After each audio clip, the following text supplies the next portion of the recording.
Travers. Come in.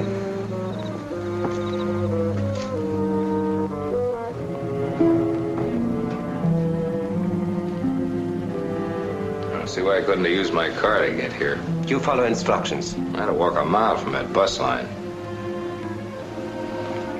It's safer to travel by bus with what you're going to take back.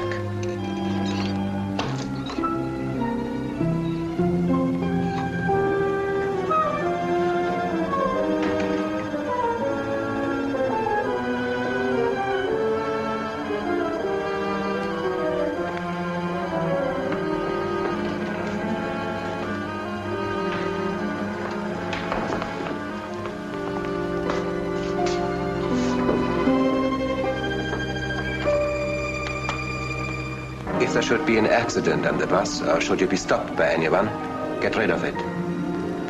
It is not what it says on the label. If it was, I could have got it at any corner drugstore. You can go out this way.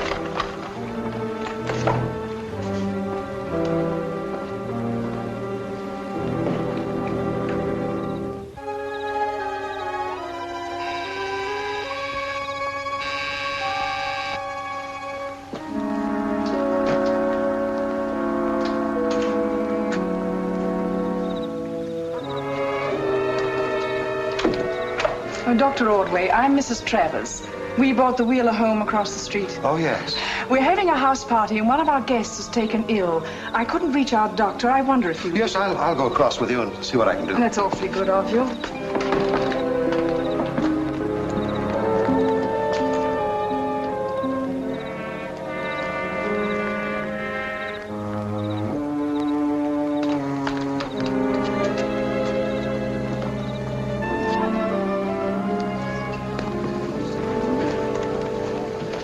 This is Dr. Ordway. The crime doctor. Will you ask everyone to leave the room, please? Well, surely. This is Mr. Foster's sister, Doctor. How do you do? How do you do? How long has your brother been unconscious? Oh, not more than 5 minutes. My brother's a diabetic, Doctor. Has he been drinking? He hardly ever does, but he did have a few cocktails this evening. I'm afraid he's not taken his insulin shot. Doesn't he carry his insulin with him? Yes, always. It must be in his overcoat. Will you have someone get it, Mrs. Travers, please? Oh, certainly. Armand. You know Mr. Foster's overcoat. Would you please see if there's some medicine in it? Yes, madam. It'll be in a small case. I think he'll be all right as soon as he gets his insulin. Oh, it's probably our fault for not serving dinner earlier. Walter usually takes his medicine just before meals, doesn't he, Claire? Always. Oh, Harriet, I'm afraid we spoiled your party. Oh, nonsense, Claire. Fault is all right. Nothing else matters. This is my husband, Doctor. How do you do, Mr. Travers? How do you do? Here it is, sir. Thank you.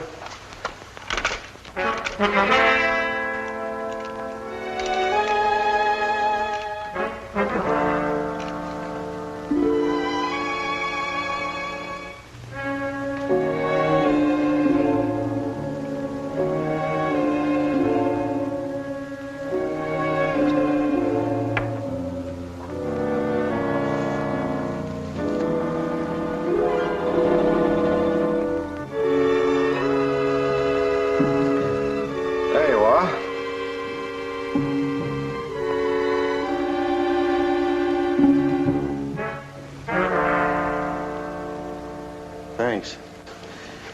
I should have used the insulin. Sorry I messed up your party. Oh, forget it. Come and meet our friends, Doctor. Thank you. You just lie there for a couple of minutes. You'll be all right. Would you put this back in Mr. Foster's overcoat, please? Yes. Ellie. This is Dr. Ordway, Mr. Gerard. How do you know, Mr. Gerard? Very glad to meet you, Doctor. We have Mr. Gerard to thank for having you as our neighbor. Oh. He found this house for us. So you're in the real estate business? Yes, I handle downtown properties, large office buildings, long-term ground leases, and so forth. But Clyde and Harriet asked me to find a house for them, and I heard about this one.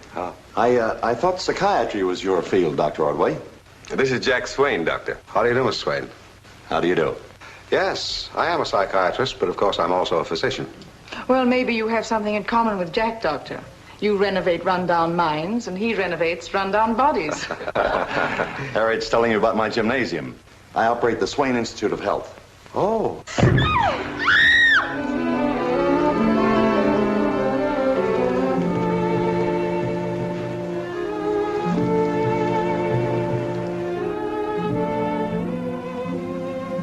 hath given you one face.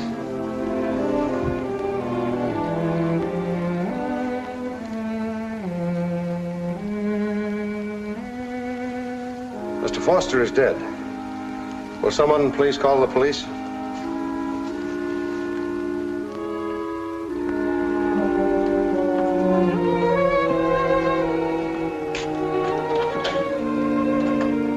Morning, Inspector.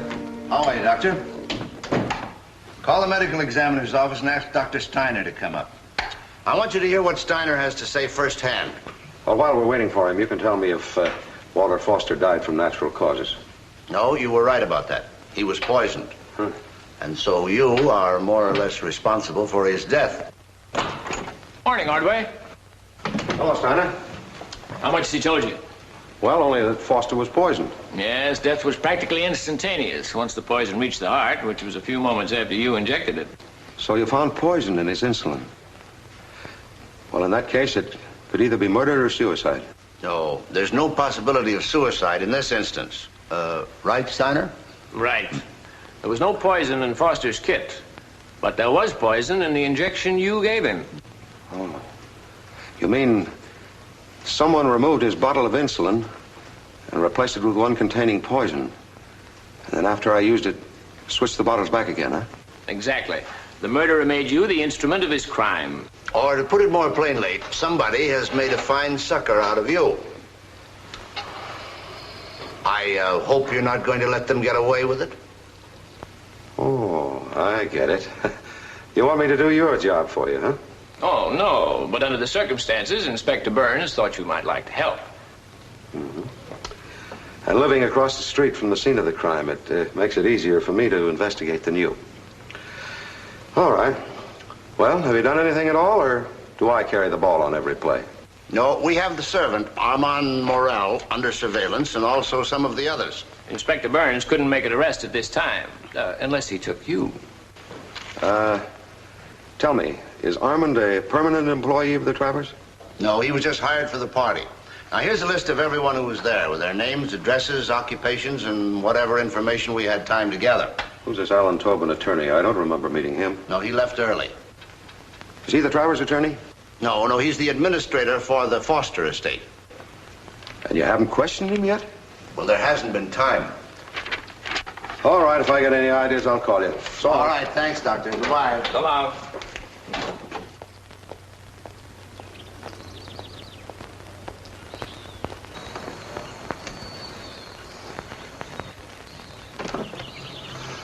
Oh, I'm Dr. Ordway. Miss Foster is expecting me. Yes, sir. Would you come in, please? No, I'll just be here a minute. Excuse me, please. Good morning, Dr. Ordway. Good morning. I'm sorry to intrude on you today. Don't feel you're intruding. I'm glad to have a chance to talk with you. Won't you sit down, please? Thank you.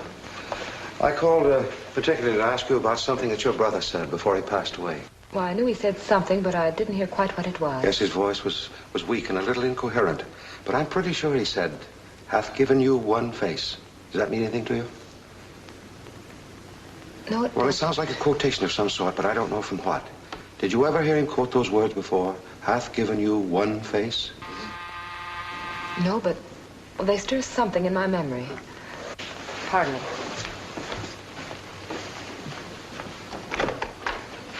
Alec. I just stopped by to express my condolences, Claire, and to see if there's anything I can do. That's awfully good of you, but Mr. Tobin is taking care of everything.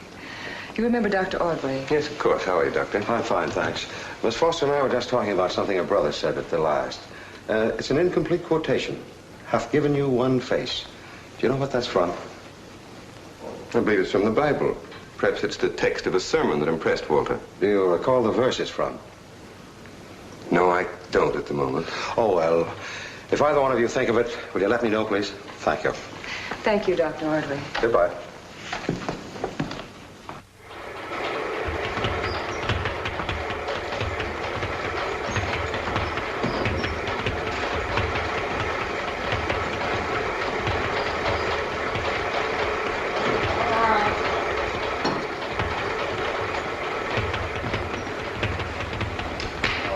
No. Remember the hole I showed you, Mr. Witherspoon? Here. That's right. Well, don't flap around like a confused chicken. Use those arms. That's better. That's right. Now, watch that, Witherspoon. Denny, get him a little higher. Watch those arms. No, that...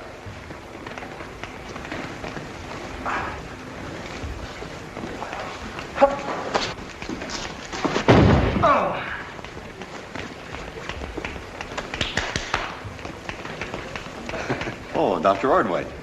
Looks like I got here just in time. Oh, don't worry about him, Doctor. A few smacks with a wet towel and he'll be as good as new.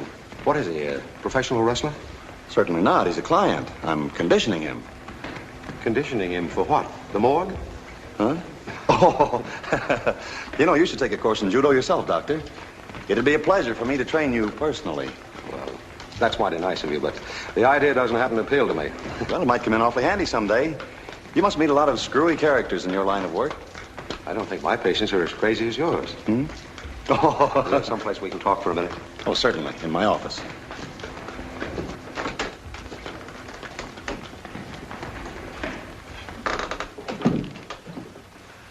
Oh, that's a nice picture of Miss Foster. Yes, and there's not another one like it in the whole world. Claire just had that one print made for me. Mm-hmm. I came to you because of your relationship to Claire Foster. I thought perhaps it might be best if you told her that her brother was murdered. The police are sometimes callous about those things. Well, what do you know about that? So Walter was murdered, huh? Well, he had it coming to him. What are you doing with your hands? Is that a nervous habit? Oh, no, that's just exercise. Oh. You ought to try it yourself at odd times during the day when you're not doing anything else. It's good for you. You were saying that Walter only got what he deserved. Yeah. You mind explaining that? Well, there's really nothing to explain, Doctor. But if you nail the killer, would you mind doing me a favor? What's that? Give him my hearty congratulations. No thanks. What did Foster ever do to you? He was blocking my marriage to Claire. We'd have been married a year ago if it had been up to Claire and me. Well, did he object to you personally, or just the idea of his sister getting married? That's it. As long as she was unmarried, he figured he had a chance to squeeze her out of a sizable chunk of money. How did he persuade her to stay single? Oh, he sold her on the idea that she was keeping him straight. That if she ever withdrew her support, he'd go to pieces. Mm-hmm. Well, I suppose I should congratulate you on the removal of the obstacle to your marriage. Thanks. And I'll tell Claire about her brother. Although I have a feeling it's going to spoil my evening. Well, you'll be lucky if it doesn't spoil your romance. What are you driving at? Well, it's just a little peculiarity of human nature that if someone you love or someone near to you is murdered, you can't rest until the killer is brought to justice. Oh, I'm afraid Claire won't be thinking of marriage for quite a while. I think you've got something there, Doctor. And, of course, she's going to realize that it must have been someone at the Travers party who substituted poison for insulin. No, that's why she'll seem a little peculiar to you. And, of course, you do seem to be the one who benefits most by her brother's death. All right, Doctor. You're going to get what you came for. I believe that either Clyde or Harriet Travers killed him. Can you prove that? Well, no, not exactly, but... Well, Harriet was interested in Walter, but he was bleeding her for money. Maybe she killed him because she couldn't give him any more without her husband getting wise. Or maybe he was wise and killed Walter himself. Mm-hmm. Thanks. Don't forget to tell Claire, will you? Yes, all right, I'll tell her. Can you find your way out all right? Oh, I think so. Goodbye. Goodbye.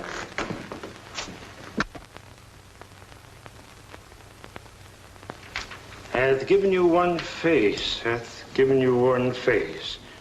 No, I've never heard it before. I disagree with Mr. Gerard, however. I'm quite sure it's not from the Bible. Quite. I'm a great student of the book, Dr. Ordway. Well, thanks very much, Mr. Tolan.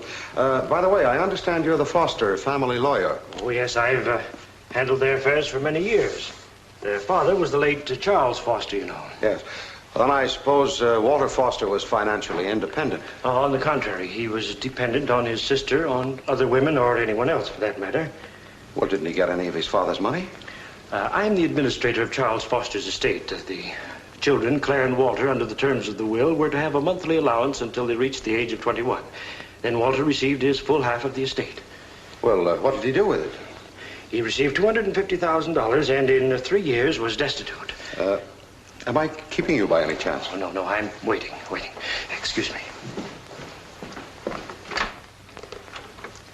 I begged him to leave the principal intact in my hands, but he thought he could do better with it than I could. And then when his money was gone, he wanted Claire to take her inheritance in cash so he could dissipate that. Did she refuse? Oh, she left her money with me and in consequence is enjoying an income of $1,000 a month. Well, I'm waiting.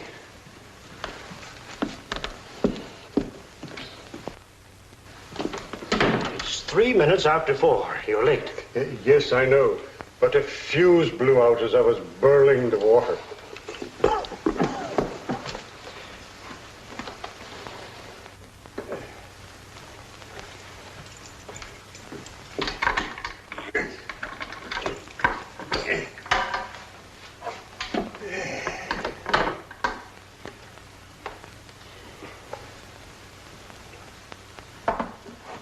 Mr. Tobin, you'd better buy some new fuses.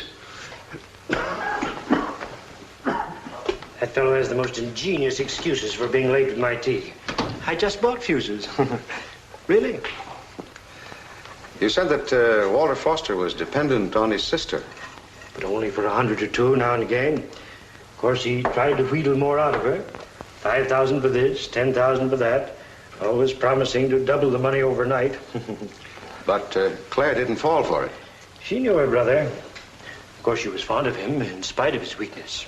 But you weren't. Is pretense necessary? Walter was a waster. He's better off dead. And in spite of Walter's persuasions, Claire never touched any of her principal, even though it was available to her at any time? Of course, it was always available to her.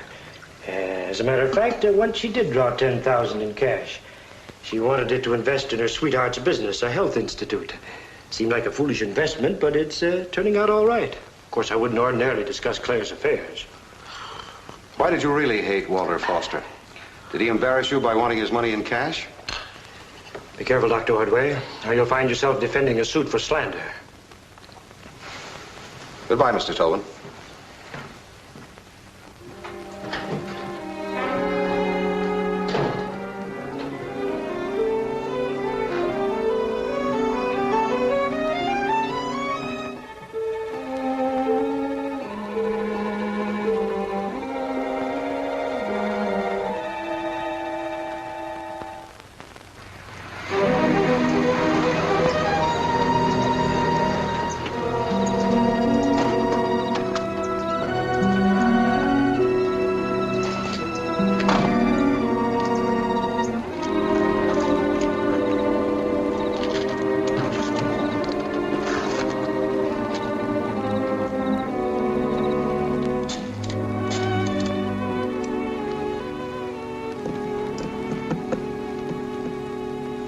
Dr. Ordway, this is Claire Foster. Yes, I just found it a moment ago. Can you come over right away? Yes, I'll be glad to. What about the quotation? Well, we didn't find it at first because we looked under the wrong initial in the index. Well, what is it? God hath given you one face, and you make yourselves another. It's from Hamlet. That's right. Yes, I have an idea of what he meant, but it's too long a story to go into over the phone. Please come over right away. All right, I'll be over right away. Goodbye.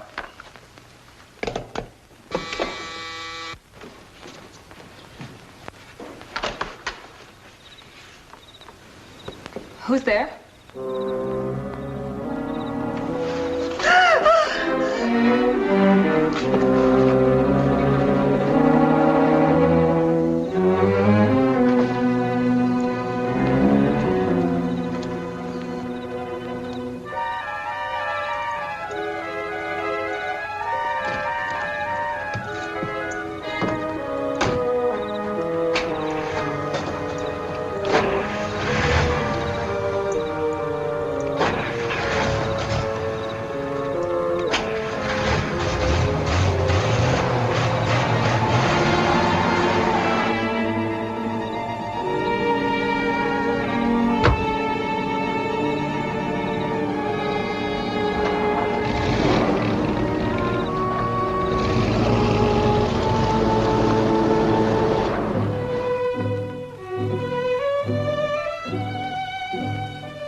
Good afternoon, Dr. Ordway.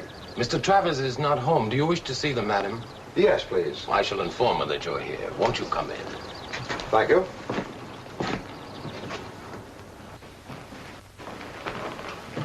Will you please wait? Thank you. Dr. Ordway's calling. Hello. Make some cocktails, please, Alvin. Yes, madam. I'm so glad to see you. Thank you. Have you heard anything about Claire? No, she seems to have disappeared, but the police are doing all they can. It's so unlike her to go away without telling any of her friends. Yes, that's what everyone says. Shall you go in the sitting room? Thank you. Walter's death was a terrible shock. Doubly tragic to us since it happened in our home. Mr. Travers and I were both very fond of him. Yes, I knew you were. But it rather surprises me to learn that Mr. Travers was also fond of him.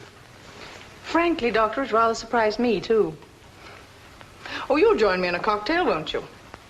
Yes, I'd enjoy one very much. Thank you. I thought he was an extra servant. We found him very efficient and decided to keep him. Oh. You know, I was surprised to see that your house is up for sale. Well, we didn't feel much like living here after what happened to Walter. I can understand that. As it turned out, you practically bought the house for the murder. Do you think I killed Walter? Oh, now, don't let that worry you. I'm a long way from proving it. Funny. My husband insinuated as much right after Walter died. Before the police said it was murder? Yes. Of course, he didn't really believe such a thing. No? No. He thought it would stop me from accusing him. Dr. Ordway, I'm frightened. I feel as if walls are closing in on me. Are you afraid you'll be arrested and charged with Walter's murder? I don't know. I just have a premonition of danger. That's why I've told you things I wouldn't dare tell the police. Hello, Harriet. Good afternoon, Dr. Ordway. Good afternoon. Mrs. Travers and I were just discussing how the insulin could have been switched. Somebody's made me their cat's paw, and I rather resent it. Oh, I wouldn't take that as a personal affront if I were you. Your being summoned here was one of those unpredictable accidents that frequently upset the best laid plans of a murderer. Isn't that so, Dale? Yes. He or she expected Walter to administer his own lethal dose. Say, tell me, Mr. Travers, do you recall noticing anyone come in or go out of this room during the party? Well, we used this room as a men's cloakroom. There were lots of people in and out. I was in here once myself. Yeah, well, as I recall it, the coats were on a long table that you'd placed near that window. So the exchange of insulin could have been managed from the outside. That's right. Oh, of course, it may not mean anything at all, except that it proves it was possible for someone who wasn't at your party to have murdered Walter. But hardly likely. No one who wasn't very close to Walter would know where he kept his medicine. And how could anyone who wasn't at the party know in which room the men's coats were kept? Well, I think I'd better be going. Goodbye, Mrs. Travers. Well, we'll see you to the door.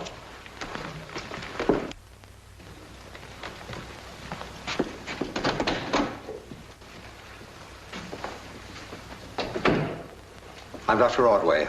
I'd like to see Mr. Gerard, if he's in, please. Pardon me. Dr. Ordway is here to see you. Oh, have him come right in. Thank you. Oh, hello, Dr. Ordway. How are you? Fine, thanks. I called your office just a few minutes ago to see if you heard any news of Claire. No, not a thing. What are the police doing? All the routine things. There was nothing to indicate violence when I arrived at her home, so the police considered it a disappearance, at least for the time being. But you don't. Oh, I certainly don't believe she went away voluntarily, no. Neither do I. No, I talked to her not more than 15 minutes before I reached her home. She discovered the source of Walter Foster's last words, and she wanted to see me. Oh, does the quotation have any bearing on Foster's death and Claire's disappearance? No, I'm afraid not. It's just a line from Hamlet. I dropped in to see you because I'm rather curious about the for sale sign on the Travers home. I was nothing less than amazed when Travers telephoned me and told me to put the house up for sale. Yes, they told me they didn't feel like living there because Walter died in the house, but I can't exactly believe that. They're selling the house because they're separating. Oh, well, that decision must have been arrived at very recently. That's right. Were they getting along all right until Mrs. Travers became friendly with Walter? And that would seem to give Travers a motive. But really, I think you can count them out. They're both too intelligent to commit a murder in their own home. Mm-hmm. Does anyone else have a motive? That's hard for me to say. They're all my friends. Mm-hmm. Let's see now. As far as Swain is concerned, his motive doesn't seem to be strong enough. Well, in measuring the strength of a motive, you have to consider the mind and emotions of the suspect. Me trying to give you a lesson in psychology. Oh, that's all right. Tell me, were there any hard feelings between Foster and Tobin? Now that you mention it, I always had the feeling that Tobin was afraid of Foster. It seemed that Foster had something on Tobin. Or Tobin thought he had. Mm-hmm. What about Armand? He'd be merely a tool for somebody outside the house. Someone who wasn't at the party. I like him best for the job. Oh, you do? Why? Because by suspecting him, I automatically remove my friends from suspicion. Besides, he had the best chance to get in and out of the cloakroom unobserved. Mm-hmm. Is there anything else I can tell you? Oh, no. No, thank you very much. Please let me know at once if you hear anything of Claire. Yes, I will. Goodbye, Mr. Gerard.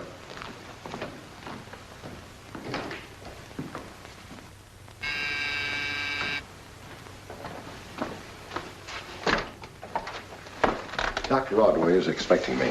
Yes, sir.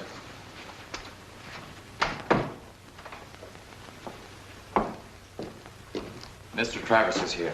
Good evening, Mr. Travers. Come in. Good evening. Sit down. Thank you.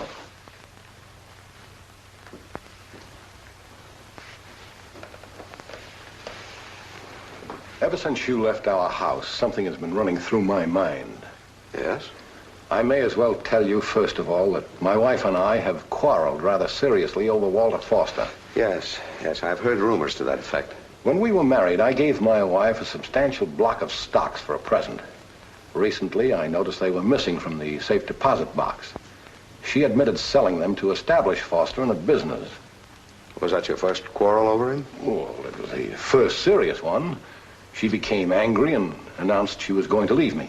Did you try to dissuade her? Oh, I told her she was making a fool of herself, that Foster had played that game with more than one woman. Yeah, well, of course, she didn't believe that. Not until I gave her the name of the woman he was running around with. At the party, she upbraided him and demanded to know what he had done with the money. He claimed to have lost it at the races and admitted being in love with the other woman. You realize what you just told me gives your wife a pretty strong motive for killing Walter? Is that what you intended? Well, certainly not. I told you because it occurred to me that you might have been right about the insulin being switched by someone outside the house. Who's this other woman? Her name is Connie Day, I believe. She works for a mortician. You know her address or the name of the man she works for? No. Well, I'll try and locate her. Thanks very much, Mr. Travers. Thank you. Good night. Good night.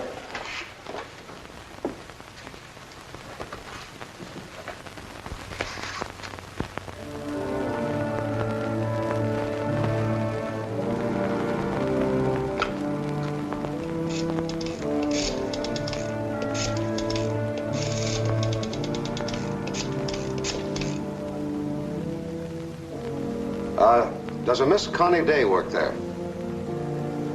Oh, I'm sorry. I have the wrong number.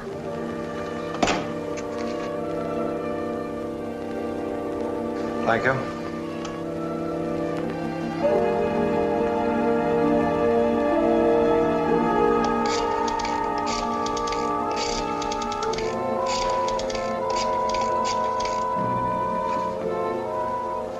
Does a Miss Connie Day work there, please? Oh, may I speak to her, please?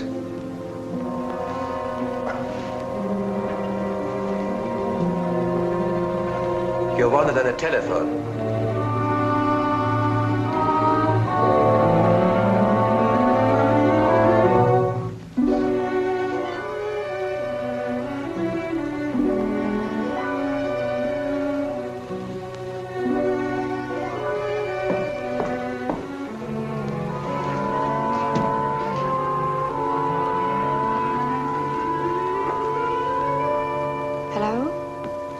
Hello, Miss Day. This is Dr. Ordway. Who? But I don't know you.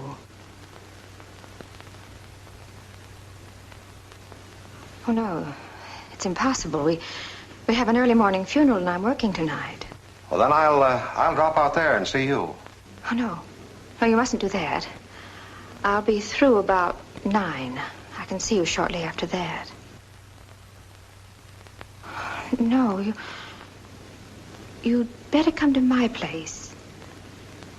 It's 2314 Albany Road, apartment 7.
Come in. Where's the doctor? Getting ready. He'll be right in.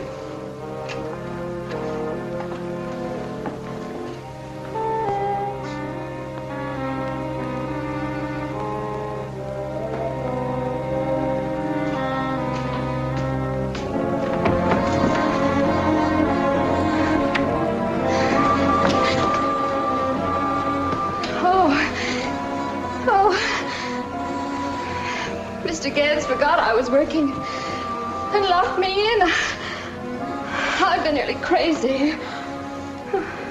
He didn't forget you. None of us has forgot you. Foster was your boyfriend. You told him to blackmail the doctor, didn't you? I didn't tell him anything. I don't know anything. You're gonna get just what he got. But don't worry. He'll have a beautiful funeral. With flowers and everything.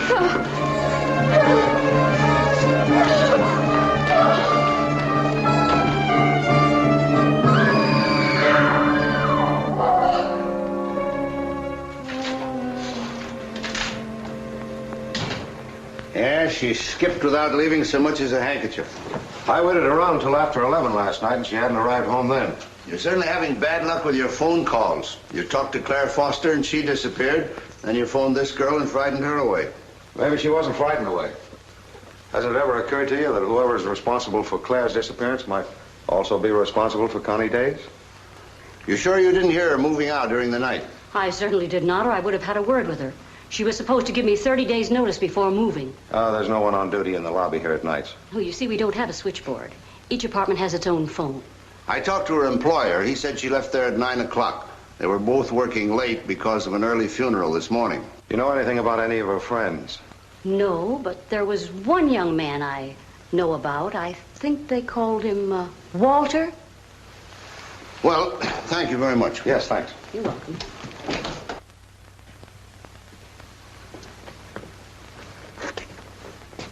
This is a place, Louis.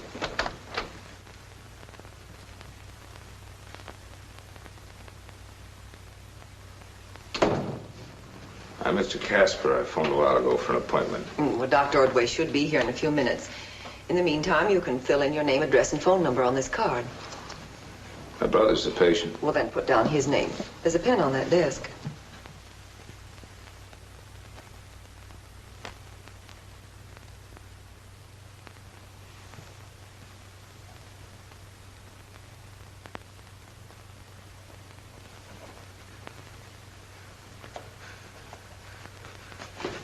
don't put nothing down, they'll send me away. Take it easy, Louis. Dr. Ordway won't send you away.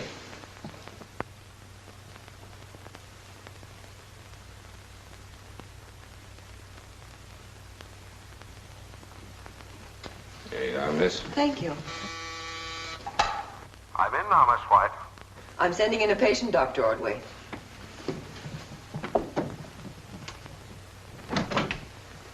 Don't be scared. I wouldn't take you to a man who'd lock you up.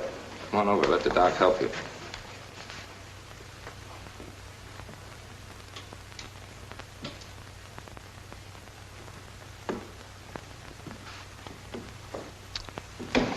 Are you the patient?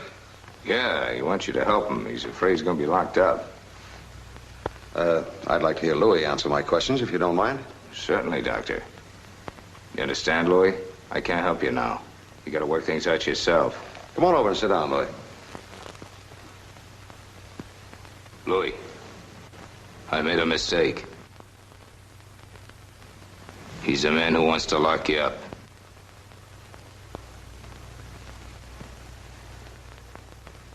Louis!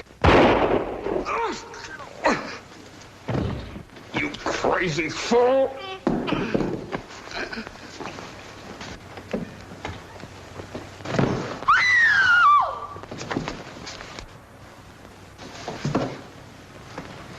My brother shot him. I'll call the police.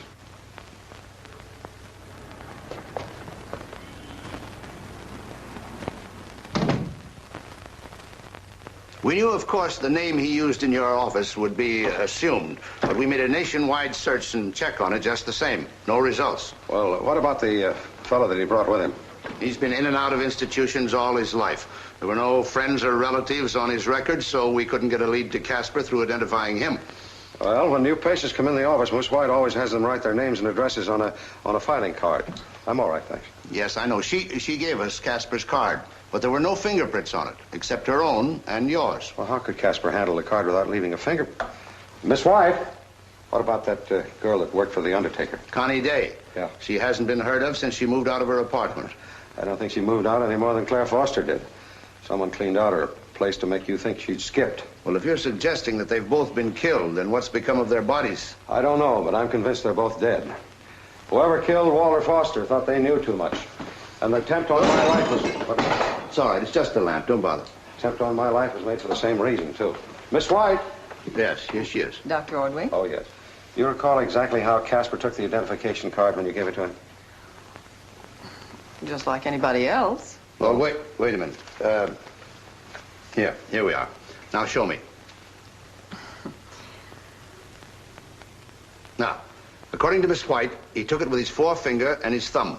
Oh, well, then he had to leave a fingerprint on it, unless it was mishandled and smudged off in some way. No. If it had been smudged, it had shown up in the laboratory. Here, now, you better sit down a while. There you are. Take it easy. Oop. All right. No, I tell you, the card was clean, except for Miss White's prints and your own. And we're looking for a criminal who has deliberately had his fingerprints removed. God hath given you one face, and you'll make yourself another. Now, I know what was in Walter Foster's mind when he quoted that line from Hamlet. Well, what are you driving at? If a criminal is wanted badly enough to have his fingerprints removed, wouldn't he also like a bit of plastic surgery? A man's face becomes dangerous to him, so he gets himself another. You know, I was just thinking about a letter that we received recently from Washington. They asked us to investigate reports that a plastic surgeon was operating on wanted criminals from all parts of the country. Oh, I think that's Dr. Evans now. This is the day, Inspector. Well, then I'd better get going. No, you stick around, because if the news is bad, I'll want some moral support. Dr. Evans is here. Oh, hello, Doctor. How do you feel, old man? Oh, all right. Well, if you'd rather be alone, I'm sure Inspector Burns will understand. Oh, no, I want him to stay. I'll not keep you in suspense. In a glancing bullet wound of this kind that injures the optic nerve, we have no way of judging whether the nerve will right itself quickly or not at all. Miss White, will you draw the curtain, please?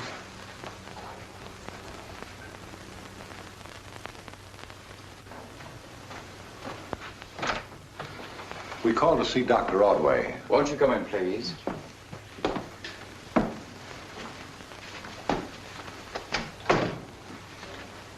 Just a moment, please. I'll tell the nurse. Excuse me.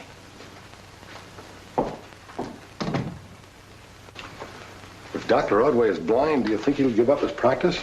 I should think he'd give up helping the police, if that's what you mean. Oh, how do you do, Miss White? How do you do? How is Dr. Ordway? We've been terribly worried about him. Well, the bandages were removed this afternoon. Dr. Ordway is blind. Oh, God. Isn't there any hope? I'm afraid not for a long time. Perhaps an operation may be attempted later. Oh, we'd better go, dear. He may not want callers today. Oh, no, please don't leave. He heard the doorbell, and I think he'd feel hurt if you left without seeing him. When you do go in, try to be perfectly natural. Express your sympathy once if you wish, but after that, whatever you do, don't refer to his blindness. No, of course not. Mr. and Mrs. Travers have come to see you, Dr. Ordway. Oh, come in. Come in. Mrs. Travers. Inspector. Hello, Oh, please don't How are get you? up, Doctor. I'm terribly sorry. Well, so am I. Let's not talk about it now. Come on, sit down. I'm awfully glad you dropped in. I'm especially glad that you came together. Now, calling on you together really means something. The for sale sign is down again. Do you mean the separation plans are off? Well, we didn't find a buyer for the house right away, so we just had to live in it. Harriet is kidding. We decided to forget the past and make a new start. Oh, I'm awfully glad to hear that. I wish you the best of luck, too. A cigarette? Yes, please. Thank you. Now you can draw on it. I'm afraid we're tiring Dr. Ordway, Clyde. Oh, no, don't. Yes, we just stopped by to see how you were. Yes. Oh, well, do come back again soon, won't you? Yes, we will. And if there's anything we can do, why, call us. Thank you very Goodbye, much. Doctor. Goodbye. Goodbye, Doctor. Bye, Mrs. Travers.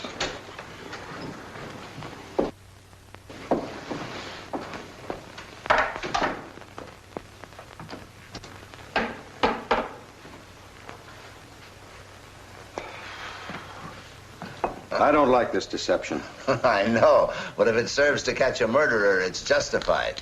And I don't think Travers and his wife will lose much time spreading the news. The attempt to kill me at the office wasn't a sudden outbreak of violence by a paranoid. No, his pretended brother had primed him to kill you, all right. Yes, and the shooting followed very closely on the round of visits I paid the various people who were at the Travers party. Somebody resented the interest you were taking in the Walter Foster case and hired Casper to put you out of the way. Well, that somebody will think I'm just as harmless blind as dead. Well, now that you've got the bandages off your eyes, why don't you come down to headquarters and look at pictures? Maybe we've got a record of Casper. If Casper had his face remodeled when his fingerprints were removed. An old picture won't mean anything, but there's another means of identification he may have overlooked.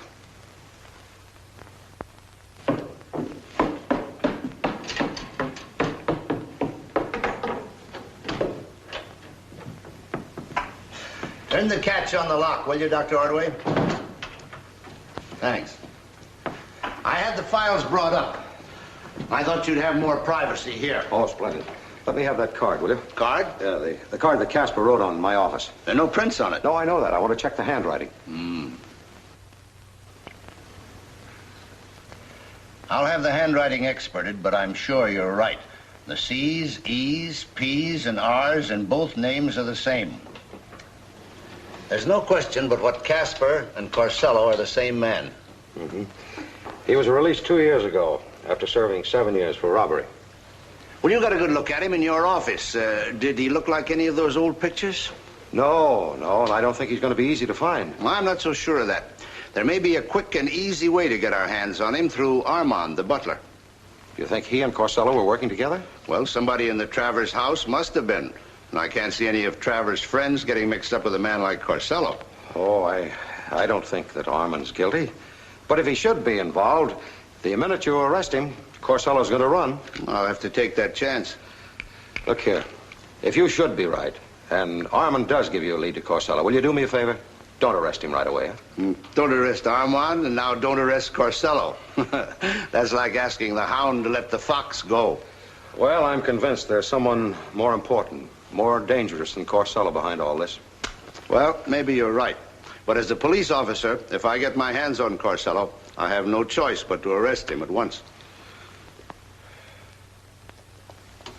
Well, I'm glad that little mishap of yours wasn't as serious as we thought. Thanks, Cummings. You know, it occurred to Inspector Burns and me that there might be certain advantages in pretending to be blind for a while. Naturally, your enemies would feel that you were just as harmless as if you had been killed. Yes, but there's someone else who can identify the man who calls himself Casper. I mean my nurse, Florence White. Oh, is that why you called up the agency? Yes. I want you to follow Miss White and be ready to protect her every minute she's out of doors. Well, you don't need a private detective for that. The police department will assign a man to her, and it wouldn't cost you a dime. Yes, I know that, but a crook can usually spot a police detective a mile away. Besides, I've got another reason for wanting the agency to handle it. I don't want an arrest. If you see anyone following Miss White, find out who he is, where he lives. Now I'm beginning to get the idea. Yeah, wait, don't get the idea now or jump to the conclusion that Miss White is bait. I'm engaging you first of all to protect her. Does she know about me? No, I don't think it's occurred to her that she might be in danger, but I don't want to frighten her. Well, I'll try not to let her see me. Okay.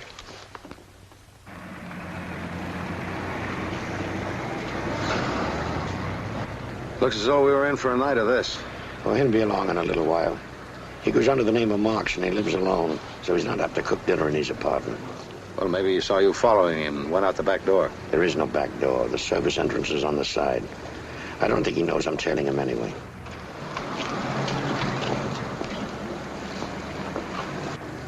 He's coming out now.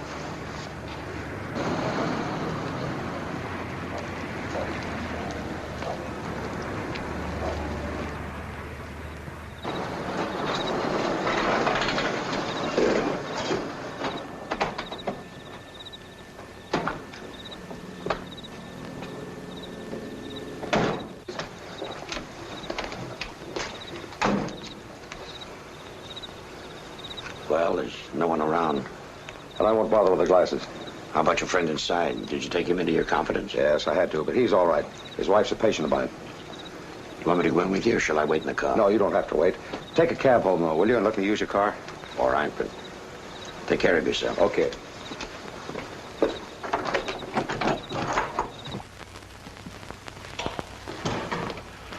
Good evening, Dr. Ordway. Good evening. I appreciate your coming down to see me so late. Oh, it's a pleasure. But tell me, what's this about wanting to be made up to look like someone else? Can you make me look like that man? Yes, I think so. You're up to something, Doctor, but you don't need to explain anything to me. Who is this man? His name is Pete Hastings.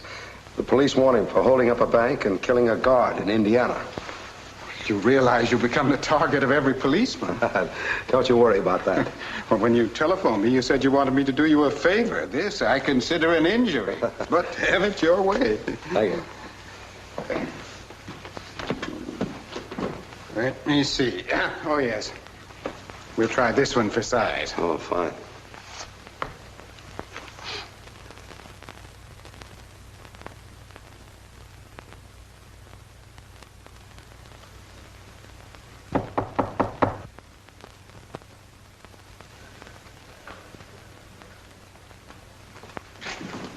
Who is it?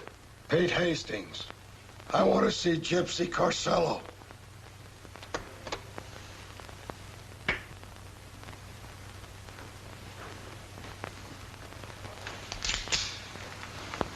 Come in.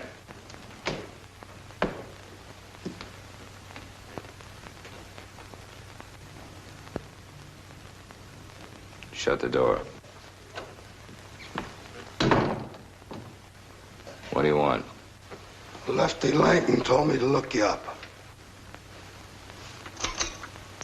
When'd you see Lefty?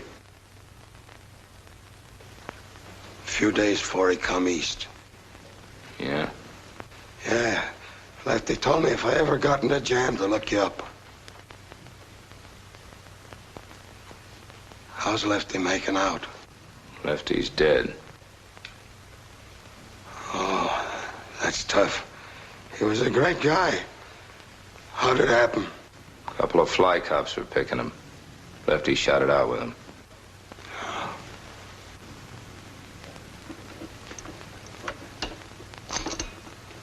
Come in here.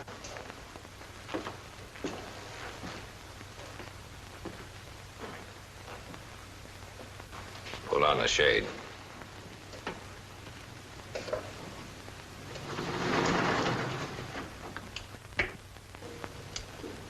Sit down.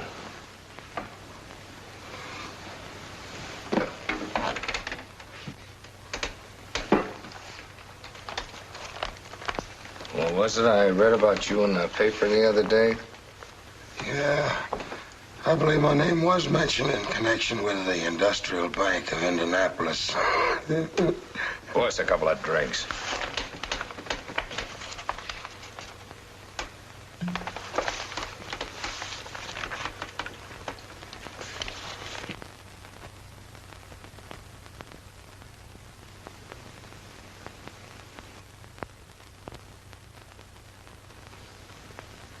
I said a couple of drinks. I never use it. Yeah, that's right. Lefty told me he liked to work with you because you never touched liquor.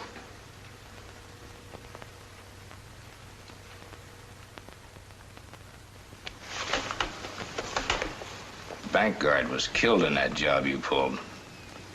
That makes you plenty hot. Smoke? No, I never use them. Steady nerves, huh? Yeah, and I'm trying to keep them that way, too. Why didn't you send for me? Maybe somebody followed you here. No, I don't know anybody in town. You don't have to worry. I was plenty careful. Yeah. What do you want me to do for you? I'm living on borrowed time as long as I carry this kisser around with me and these. Lefty told me if I ever needed it done, you'd arrange things. It isn't an easy job. It costs plenty. Yeah, it's cheap at any price. Got the money? You ain't heard that the Industrial Bank got back any of that 50 grand, have you? Got a car? Yeah. Remember this address. Don't write it down. Carl Gantz, 10518 Roma Road. Carl Gantz, 10518 Roma Road. Right.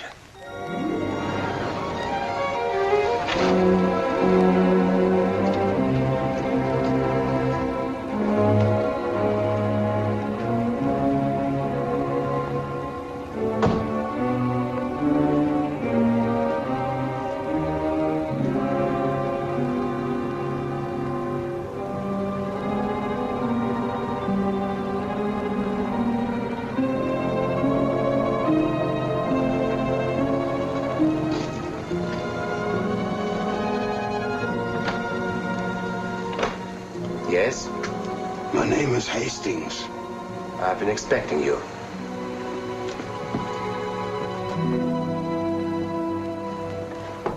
So you see how it is. I understand. You aren't the first to come here. Can you pay? Didn't Costello tell you? You brought the money with you? Oh, sure. How long will it take? Perhaps a week. That long? We aren't butchers, Mr. Hastings. We do our job well, but we can't hurry nature's healing processes. Now, let me see. Keep your hands to yourself. An intensive manhunt ended tonight when police shot and killed Pete Hastings in Indianapolis.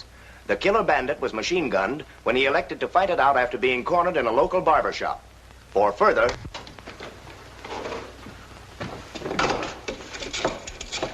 You'll be quite comfortable. We have good facilities and all conveniences, for which, of course, you must be prepared to pay. When can you start? Early in the morning. All right. Pardon me a minute.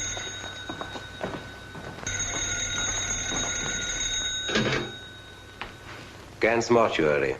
Mr. Gans speaking. This is Costello. The guy I sent you get there? Yes. Everything is being taken care of.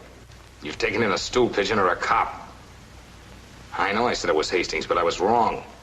I just heard on the radio that Hastings is dead. Well, that's splendid, isn't it? I see. Oh, yes. Everything will be ready. I'm sorry for the interruption. That's okay.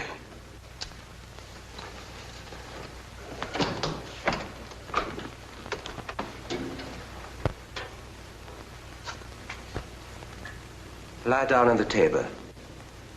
I thought you said you'd do the job in the morning. That's for the main job. But we can begin the preliminaries now. Every day counts for you, doesn't it? I think I'll wait till morning. I assure you it's unnecessary to wait. I'll wait anyway. I must insist that you leave everything to my judgment, Mr. Hastings. Come, lie down on the table. Roll up your sleeve. There will be absolutely no pain. This is just a harmless preparation. Okay, if that's the way you want it.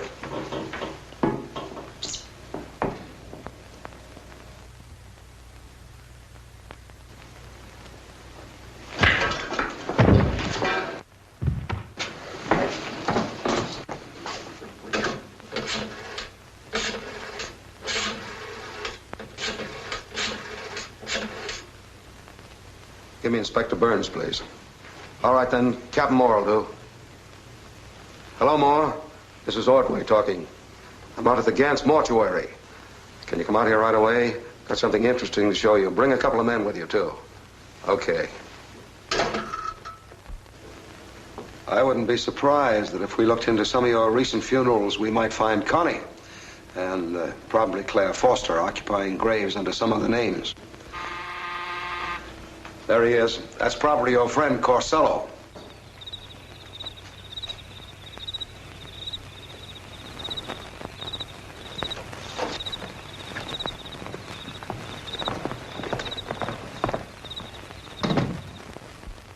I suppose you realize you might have been killed last night, and then I'd have been blamed for it.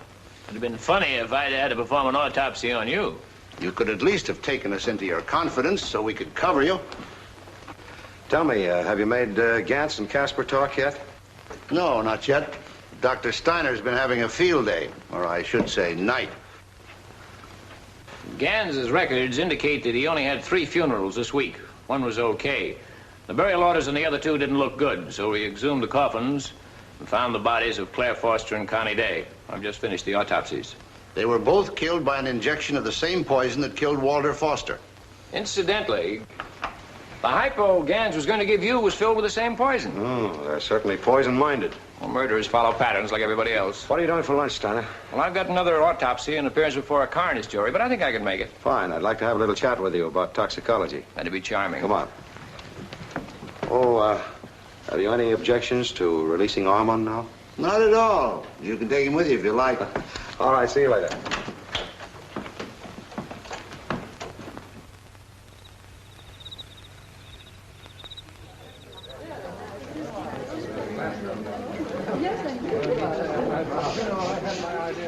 Dr. Ordway, Mr. Tobin has arrived. Oh, thank you. Oh, good evening, Mrs. Tobin. I want to thank you for accepting my invitation. Invitation?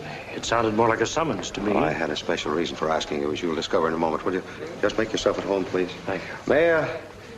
May I have your attention? I want to thank you all for coming here tonight. A little unusual, but I had a special reason for asking you tonight. It's something of a celebration. I know each one of you is haunted by the belief that among your circle of friends there is a murderer. But tonight you can banish that thought. The case of Walter Foster is closed. Yes, the guilty men are in jail, and, well, you're all removed from suspicion. That's really what I wanted to tell you. Thank you very much. Dr. Ordway. Yes, Mrs. Travers? I don't know how to thank you for what you've done. Can anyone hear me? No. We haven't actually solved the case yet. There's someone else involved, someone more important than Casper and Gans, but don't breathe that now to a soul.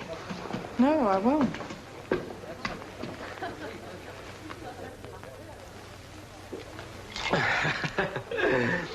I enjoyed our little private chat and drink. You're quite a character, Dr. Ordway. You know, for a while, I thought you suspected me. Oh, I'd like to take you into my confidence, Mr. Tobin. Yes? I didn't tell those people the truth. That was just a little trick to lull someone to sleep. Actually, someone in this house is the killer. But I don't want him to suspect that I know it. That's in the strictest of confidence now. Understand? I only told you this because I know I can trust you. Yes, of course. I won't even mention it to my wife. Thank you. Oh. Yes, I understand. It's a privilege to share your confidence, Doctor. I'll not violate it. Thank you.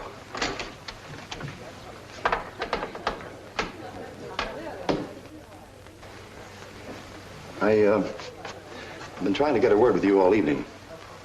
How can you call this case closed? What about Claire? She wasn't involved with men like Corsello and Gans. Whoever's responsible for her murder is right here in this house, laughing at you. I know. That's what I came up to tell you. Huh?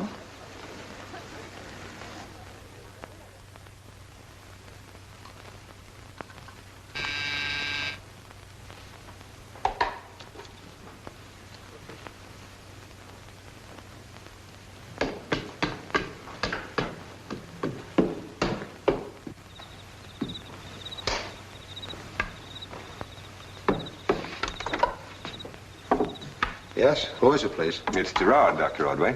Oh, come in. Come in, Mr. Gerard. My boy found a pair of glasses in the living room. Were they yours by any chance? I hope so. I mislaid mine somewhere this evening. Oh, well, stay around for a while. It gives us an excuse to have a nightcap. Good, I'll take you up on that. Although I'm sorry you had to come all the way back for them. They're in here in the living room. I think they're on the little table there by the decanter. Oh, yes, those are mine. Pour us each a drink, will you? I'll be delighted to. Thank you.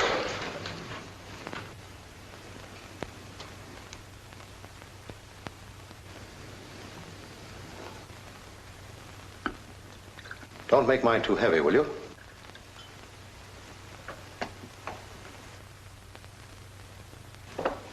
I think you'll find this just right. Here we are, Doctor. Oh, thank you. Well, here's to you, Gerard. Good health. Here's to you, Ordway.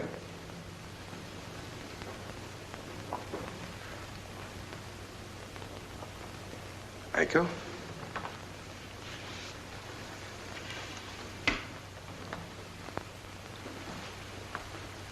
The crime doctor.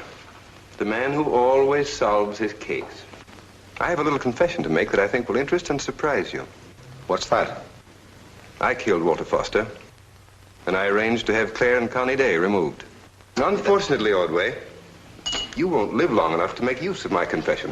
What are you saying? I won't live long. What? It wasn't enough that you were blinded, was it? No, you still have to poke and pry into everyone's private affairs. And even blind, you're a little too dangerous to have around. So I've given you a little dose of the medicine the others got. Do you mean you poisoned my drink? Yes. But you still have a few minutes to live. You see, I was a doctor once myself until I lost my license some years ago. So it was you who performed the operation on Casper? And some 100 others. It's a very profitable little business I had with Gantz and Casper to assist me. And you spoiled it. I'd never known of your existence if you hadn't killed Walter Foster. Why did you do that?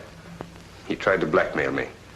He got some information from Connie Day. I see. So that's why you killed her. Yes. Walter, Claire, Connie, and now you. As for my real estate business, it was just a blind. Oh, yes.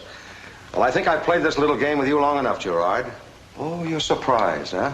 Better get ready, Inspector. He said his piece. Well, hurry him back here so I can get that stuff out of him. Well, I've got another surprise for you. I'm also immune to your poison, at least for a time.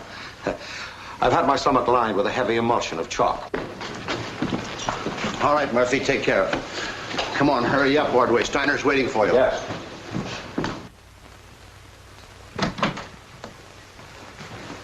Hurry up, I'll take out that poison. But leave me the drink.